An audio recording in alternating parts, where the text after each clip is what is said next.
So there's a couple different ways to drag jigs, and the whole key to jig dragging is to keep that jig moving the same speed as the current, if not just a little bit faster than the current. A lot of times just having it going 1/10 or 2/10 of a mile faster will trigger strikes.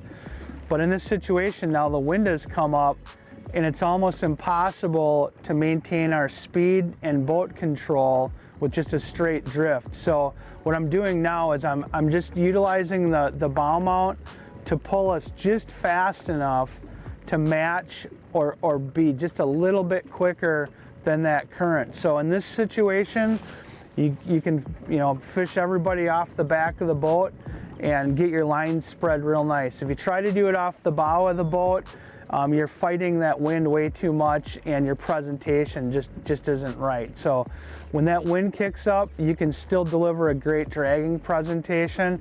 You just need to set up a little bit differently and use your bow mount in a little different fashion. You're gonna get a lot more bites that way.